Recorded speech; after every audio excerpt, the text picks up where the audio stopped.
Hey y'all, it's Ashley from Lovely Commotion here. Thanks for joining me this fine Sunday. I actually have a gift for you today. I adore this time of year, and because I work in a faith-based preschool, I get to teach about the birth of Jesus, and I absolutely love it. And so if you also teach in a faith-based setting, drop yay me in the comments because this freebie is for you. So I put together, well, actually last spring I put together a an Easter mini lesson, and so I did the same thing for Jesus' birthday coming up. So it's a lesson plan for you to take. It is in my TPT store. I'll put a link up there, but I wanted to show you what was inside and see if maybe you could find it helpful too. So let me grab that. So first in there you will find the birth of Jesus mini lesson, and it gives you some ideas of things that you can do. The first thing on here is obviously reading a book. We read the Bible a lot during that time, but I also like to pull in other books as well that tell the story maybe in a different way, using different pictures, using different rhymes and things like that. And so I have a list included in this mini lesson of books that you could use. And there's probably a lot more in addition to this list, but that will get you started if you like to look at the library or things like that.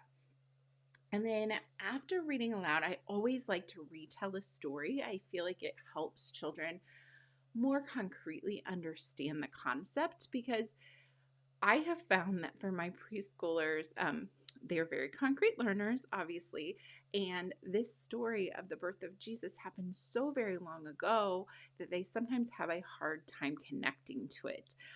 Much like, when I talk about long, long time ago, they were riding a donkey, right?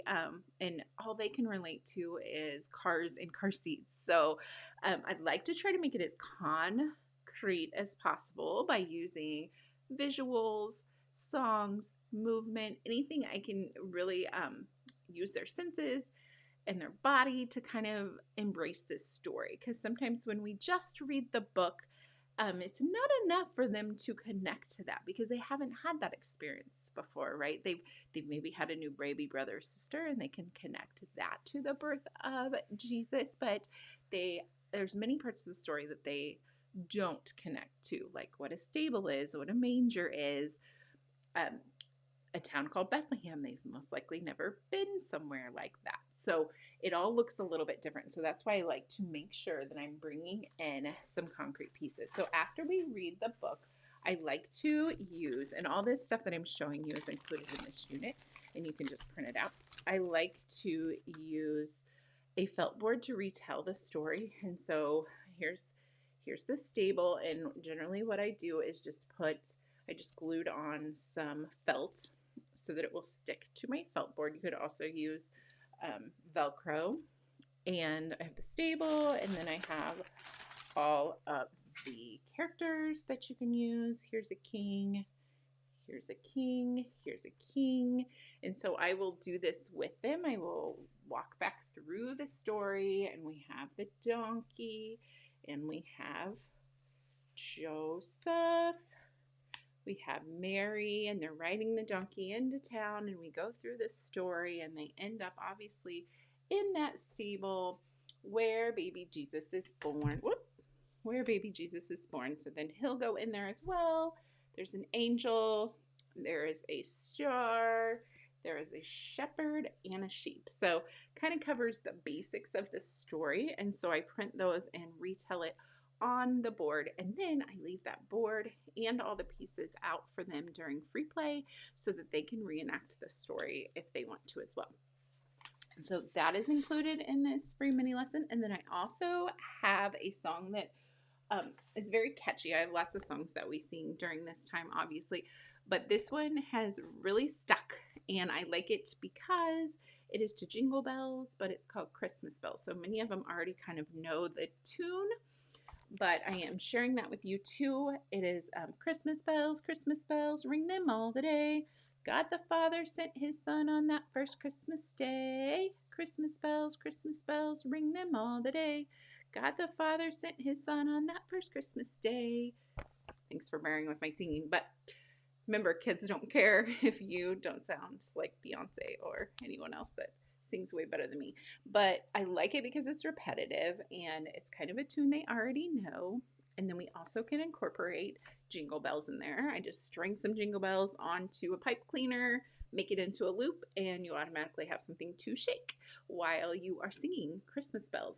And sometimes before COVID, we would go through the halls singing our song, just almost like as carolers, singing about that first Christmas day. So that is included as well. And then another idea is getting children up and moving by using movement cards. And again, for this activity, I like that they're moving, but I also like that we are kind of honing in that vocabulary again. Some of this language is pretty new for them. We don't have necessarily kings here, at least in the United States. And so that is kind of a new idea for them. Also, they've most likely never seen an angel in real life, although sometimes they'll tell you otherwise because they have wonderful imaginations and things like that. So a shepherd, they are not generally, have never met a shepherd necessarily. And so these words are also helpful while you're doing this. So let me just run through these real fast. There is be a sheep, say bad, and we kind of can graze around the carpet. Be a shepherd, herd your flock. And so we get to talk about herding and what does that mean and what is a flock. So there's some good language in here as well. Be baby Jesus and fall asleep. That's a favorite one. Lots of snoring. Be a donkey, kick your feet. And so I can kind of get them actually doing donkey kicks down on the ground. That is using some great gross motor muscles there. Be merry and rock your baby. And then there's be a king and give a gift. So we pretend to give to those around us and say thank you. Be a star and shine bright. So whatever that might look like to them. Some of them jump and wildly shine their star. Some of them just twinkle. And then be an angel and blow your horn. And so that's another thing we talk about. Musical instrument, a horn, something that maybe they haven't come in contact with yet in their young life. And what a horn is, what sound it makes. Why were the angels blowing a horn? So lots of conversations stem from these movement activities. So not only are you getting them up and moving those little bodies and trying to get some of the wiggles out, you're also able to add some more language and more vocabulary and understanding of the story to it. And then the last thing that we generally do, and it's on here, is the class response. And I generally like to challenge them to create a stable for baby Jesus to keep him warm using, I pull out some of the blocks, I pull out some strips of, or just some like cut up pieces of cardboard, I'll pull out craft sticks, I'll pull out the tape, any material that you want, but I pull it all out onto the table and I challenge them to make a structure, a stable that would keep baby Jesus warm. So I like pulling back this idea of a stable and why he was born in a stable and what that looks like, and will this keep him dry and warm, and how can they make a roof, right, so that baby Jesus can sit underneath. This is one of my favorite activities for them to do because they are using such great intellectual skills to really think about and plan what would work, test it out, make a prediction. If it doesn't work, then they go back to the drawing board, or they, maybe need a little help or work with a friend. I mean, there's so many wonderful things that go on when you do these type of STEM challenges, and that's pretty much what this is an engineering challenge, and it is just brought back to the idea of building a stable for baby Jesus. So we say, if it started raining, would baby Jesus get wet? Does it have a roof? Is it strong enough that it won't fall on top of baby Jesus? Like, we get to talk about all these things, but still reinforcing of, he was born in a stable on the first Christmas night, and still working in all those ideas while they're building their structure. So This mini lesson is free for you, and if you grab it, I would absolutely love if you would click the green star that is just below the pictures or the photos of this mini unit, and click that star, and then you will be following the Lovely Commotion store, and you will get to see in your feed on TPT and anytime I put anything new out.